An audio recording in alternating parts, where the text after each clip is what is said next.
शिव को योगेश्वर, योग के भगवान के रूप में जाना जाता है। वे केवल एक देवता नहीं है, बल्कि योग के पहले और सबसे महान शिक्षक भी हैं। वे पहले योगी हैं, आदि गुरु हैं। शिव ने योग की गहन और रहस्यमय विद्या को मानवता के लिए सुलभ बनाया। उन्होंने सप्तऋषियों, 7 ऋषियों को योग का ज्ञान दिया। ये 7 ऋषि जो उनके पहले शिष्य बने, ने इस ज्ञान को पूरी दुनिया में फैलाया। यह शिक्षा सृष्टि की शुरुआत में हुई।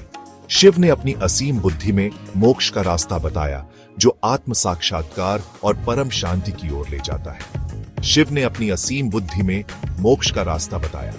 यह ज्ञान केवल शारीरिक अभ्यास तक सीमित नहीं है, बल्कि यह मानसिक और आत्मिक विकास का मार्ग भी है। सप्तर्षि उनके पहले शिष्य बने।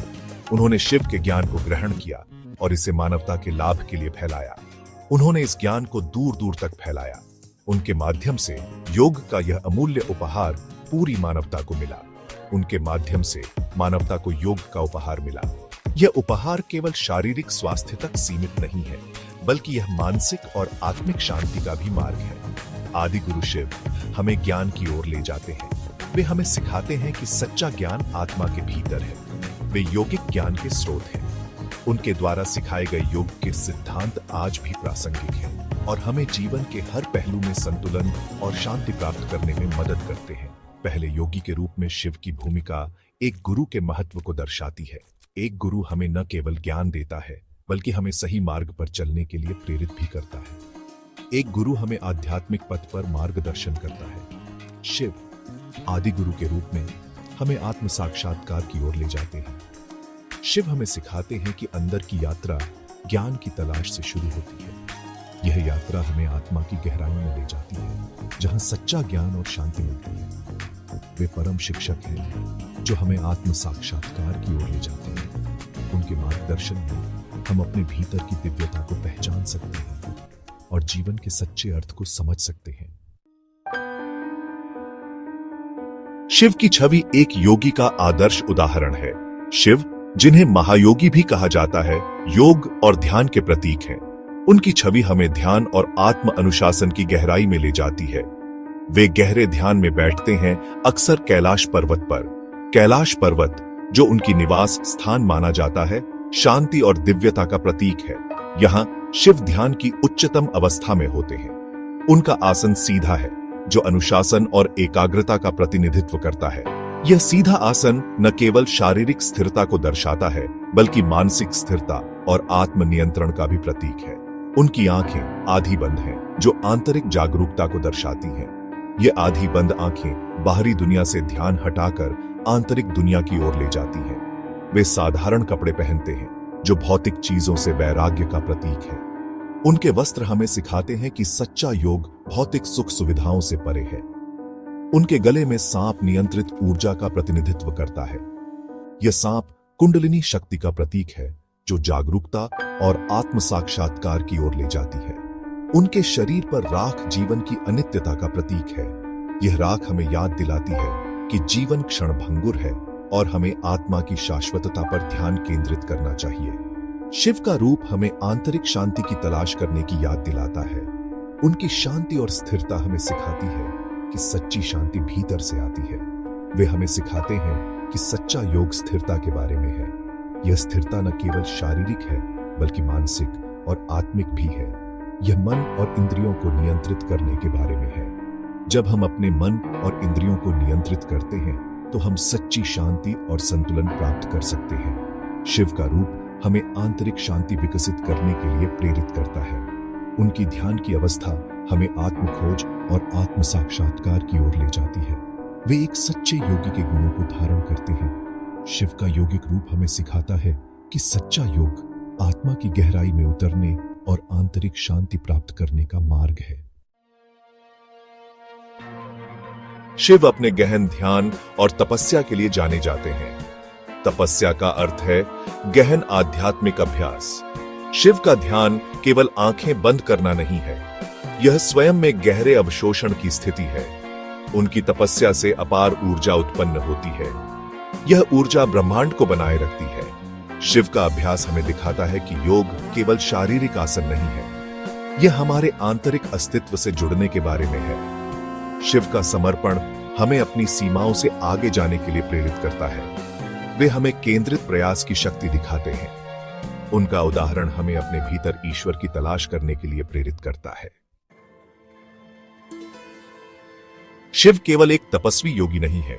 वे ध्यान और साधना में गहरे डूबे रहते हैं, लेकिन उनका जीवन केवल ध्यान तक सीमित नहीं है। वे एक प्यारे पति और पिता भी हैं। पार्वती के साथ उनका संबंध प्रेम और सम्मान से भरा हुआ है, जो हमें सिखाता है कि आध्यात्मिकता और प्रेम एक साथ चल सकते हैं। वे अपनी पत्नी पार्वती और अपने पुत्रों गणेश और कार्तिकेय के साथ रहते हैं। उनका परिवार एकता और सामंजस्य का प्रतीक है। शिव हमें दिखाते हैं कि हम पारिवारिक जीवन में भी योगी हो सकते हैं। वे अपने परिवार के साथ योग और ध्यान करते हैं, जिससे हमें यह संदेश मिलता है कि आध्यात्मिकता को परिवार के साथ भी जोड़ा जा सकता है। वे अपने आध्यात्मिक अभ्यास को अपने सांसारिक कर्तव्यों के साथ संतुलित करते हैं। शिव का जीवन हमें यह सिखाता है कि हम अपने दैनिक जीवन में भी आध्यात्मिकता को शामिल कर सकते हैं। शिव हमें जीवन के सभी पहलुओं में सामंजस्य स्थापित करना सिखाते हैं। वे हमें दिखाते हैं कि कैसे हम अपने कार्यों और जिम्मेदारियों को निभाते हुए भी शांति और संतुलन पा सकते हैं। वे एक संतुलित और पूर्ण जीवन के लिए एक आदर्श हैं। उनका जीवन हमें प्रेरित करता है कि हम भी अपने जीवन में संतुलन और शांति पा सकते हैं। शिव का जीवन हमें सिखाता है कि योग दुनिया को त्यागने के बारे में नहीं है। यह अपने भीतर शांति पाने के बारे में है और उस शांति को अपने परिवार और समाज के साथ साझा करने के बारे में है। यह अपने भीतर शांति पाने के बारे में है। शिव का ध्यान और साधना हमें यह सिखाते हैं कि सच्ची शांति हमारे भीतर ही है। फिर हम उस शांति को अपने आसपास के सभी लोगों के साथ साझा कर सकते हैं। शिव का जीवन हमें यह सिखाता है कि सच्ची आध्यात्मिकता का अर्थ है अपने भीतर शांति पाना और उसे दूसरों के साथ बांटना। शिव को नटराज नृत्य के देवता के रूप में भी जाना जाता है। उनका लौकिक नृत्य सृजन और विनाश के चक्र का प्रतिनिधित्व करता है। यह वास्तविकता के निरंतर बदलते स्वभाव का एक शक्तिशाली प्रतीक है। नटराज का नृत्य केवल एक प्रदर्शन नहीं है, यह योग का एक रूप है। यह गति के माध्यम से ईश्वर का अनुभव करने का एक तरीका है। शिव का नृत्य हमें याद दिलाता है कि जीवन एक निरंतर प्रवाह है। हमें इसके साथ शान से चलना सीखना चाहिए। उनका नृत्य जीवन, मृत्यु और पुनर्जन्म का उत्सव है। आज की दुनिया में हम कई चुनौतियों का सामना करते हैं। तनाव, चिंता और संघर्ष आम है। शिव का संतुलन और शांति का संदेश पहले से कहीं अधिक प्रासंगिक है। वे हमें अपने भीतर शांति पाना सिखाते हैं। योगेश्वर हमें अपने भीतर से जुड़ने की याद दिलाते हैं। योग और ध्यान के माध्यम से हम शांति पा सकते हैं। फिर हम जीवन की चुनौतियों का सामना अधिक स्पष्टता और उद्देश्य के साथ कर सकते हैं। शिव की शिक्षाएं आंतरिक शांति का मार्ग प्रदान करती हैं। वे हमें दिखाते हैं कि कैसे एक अधिक सार्थक और पूर्ण जीवन जीना है। उनका संदेश कालातीत और सार्वभौमिक है। योगेश्वर शिव योग के असली सार को प्रकट करते हैं। यह केवल शारीरिक व्यायाम के बारे में नहीं है, यह आत्मा की यात्रा है। यह अपने भीतर ईश्वर से जुड़ने के बारे में है। योग के माध्यम से हम आत्म साक्षात्कार प्राप्त कर सकते हैं। हम अज्ञानता और दुख से मुक्त हो सकते हैं। शिव हमें मोक्ष के इस मार्ग पर ले जाते हैं। वे हमें दिखाते हैं कि सच्चा योग एक परिवर्तनकारी अनुभव है। यह आत्म खोज और आध्यात्मिक विकास की यात्रा है।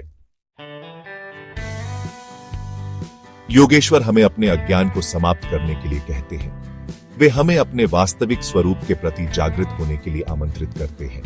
योग के माध्यम से हम ईश्वर के साथ अपनी एकता का एहसास कर सकते हैं। शिव की शिक्षाएं प्रकाश की किरण हैं। वे हमें अज्ञान के अंधकार से बाहर निकालते हैं। वे हमें सच्चे ज्ञान और मुक्ति का मार्ग दिखाते हैं। योगेश्वर का आह्वान कार्रवाई का आह्वान है। यह योगिक पथ पर चलने का आह्वान है। यह खुद को और अपने आसपास की दुनिया को बदलने का आह्वान है। शिव का नाम योगेश्वर गहरा महत्व रखता है। यह हमें योग पर उनकी महारत की याद दिलाता है। वे योगिक ज्ञान के परम स्रोत हैं। शिव को योगेश्वर के रूप में समझकर हम अपने अभ्यास को गहरा कर सकते हैं। हम योग की परिवर्तनकारी शक्ति से जुड़ सकते हैं। आइए हम शिव की शिक्षाओं को अपनाएं और अपने जीवन में योगेश्वर के गुणों को धारण करने का प्रयास करें। आइए योग के मार्ग से आंतरिक शांति, संतुलन और ज्ञान की तलाश करें।